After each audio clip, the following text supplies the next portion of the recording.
Plessy v. Ferguson of 1896. Transcription of the judgment of the Supreme Court of the United States in Plessy v. Ferguson. Supreme Court of the United States. Number 210, October term. 1895. Homer Adolph Plessy, plaintiff in error, versus J. H. Ferguson, Judge of Section A Criminal District Court for the Parish of Orleans, an error to the Supreme Court of the State of Louisiana. This cause came on to be heard on the transcript of the record from the Supreme Court of the State of Louisiana, and was argued by counsel. On consideration whereof, it is now here ordered and adjudged by this court, that the judgment of the said Supreme Court, in this cause, be, and the same is hereby, affirmed with costs, per Mr. Justice Brown, May 18, 1896, dissenting. Mr. Justice Harlan. Transcription of opinion of the Supreme Court of the United States in Plessy v. Ferguson, U.S. Supreme Court Plessy v. Ferguson, 163 U.S. 537, 1896, 163 U.S. 537 Plessy v. Ferguson. Number 210, May 18, 1896.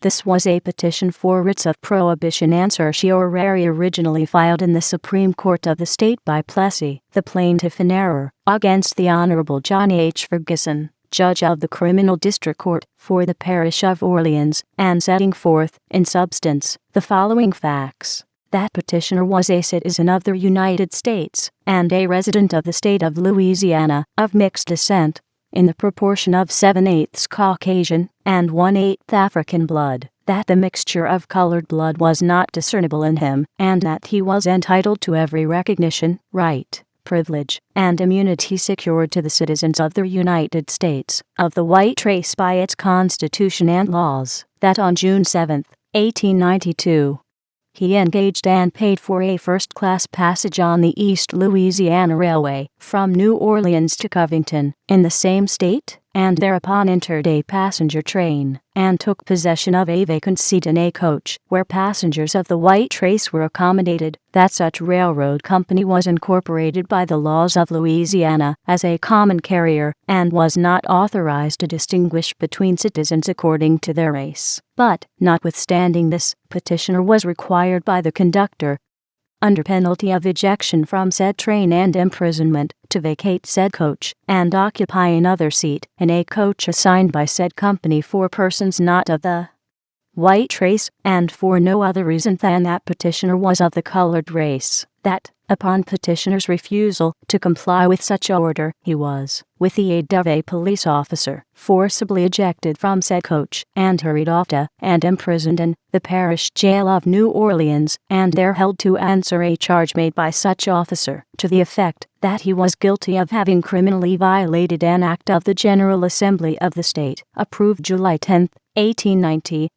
In such case made and provided, the petitioner was subsequently brought before the recorder of the city for preliminary examination, and committed for trial to the Criminal District Court for the Parish of Orleans, where an information was filed against him in the matter above set forth, for a violation of the above act, which act the petitioner affirmed to be null and void, because in conflict with the Constitution of the United States. That petitioner interposed a plea to such information, based upon the unconstitutionality of the act of the General Assembly, to which the district attorney, on behalf of the state, filed a demurrer, that, upon issue being joined upon such demurrer and plea, the court sustained the demurrer, overruled the plea, and ordered petitioner to plead over to the facts set forth in the information, and that, unless the judge of the said court be enjoined by a writ of prohibition from further proceeding in such case, the court will proceed to fine and sentence petitioner to imprisonment, and thus deprive him of his constitutional rights set forth in his said plea, notwithstanding the unconstitutionality of the act under which he was being prosecuted, that no appeal lay from such sentence, and petitioner was without relief or remedy except by writs of prohibition and certiorari.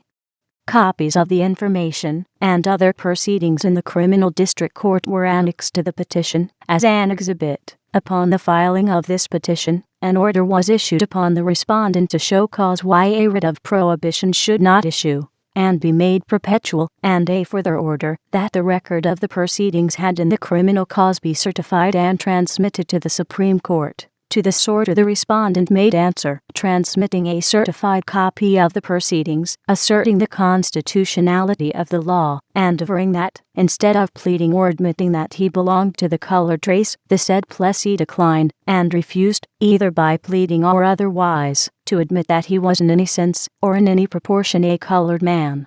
The case coming on for hearing before the Supreme Court, that court was of opinion that the law under which the prosecution was constitutional and denied the relief prayed for by the petitioner, ex parte Plessy, 45 Louisiana Civil Code, annotated 80, 11 Southern Reporter 948, whereupon petitioner prayed for a writ of error from this court, which was allowed by the Chief Justice of the Supreme Court of Louisiana, Mr. Justice Harlan dissenting. A.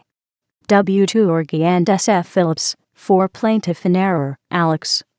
Porter Morse, for defendant in error, Mr. Justice Brown, after stating the facts in the foregoing language, delivered the opinion of the court. This case turns upon the constitutionality of an act of the General Assembly of the State of Louisiana, passed in 1890, providing for separate railway carriages for the white and colored races.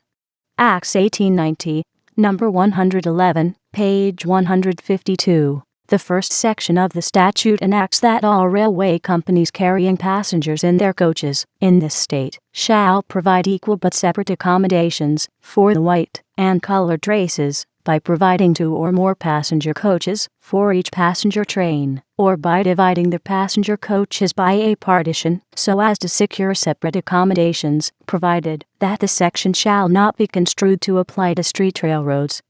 No person or persons shall be permitted to occupy seats in coaches other than the ones assigned to them, on account of the race they belong to.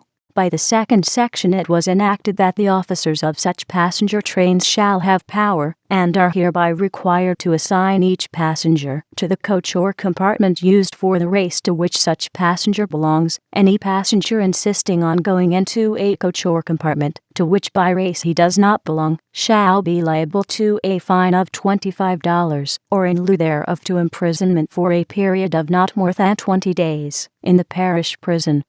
And any officer of any railroad insisting on assigning a passenger to a coach or compartment other than the one set aside for the race to which said passenger belongs, shall be liable to a fine of $25, or in lieu thereof to imprisonment for a period of not more than 20 days, in the parish prison. And should any passenger refuse to occupy the coach or compartment to which he or she is assigned by the officer of such railway, said officer shall have power to refuse to carry such passenger on his train, and for such refusal, neither he nor the railway company which he represents shall be liable for damages in any of the courts of this state. The third section provides penalties for the refusal or neglect of the officers, directors, conductors, and employees of railway companies to comply with the act, with a proviso that nothing in this act shall be construed as applying to nurses attending children of the other race. The fourth section is immaterial. The information filed in the criminal district court charged, in substance, that Plessy, being a passenger between 2 stations within the state of Louisiana, was assigned by officers of the company to the coach used for the race to which he belonged, but he insisted upon going into a coach used by the race to which he did not belong. Neither in the information nor plea was his particular race or color averred.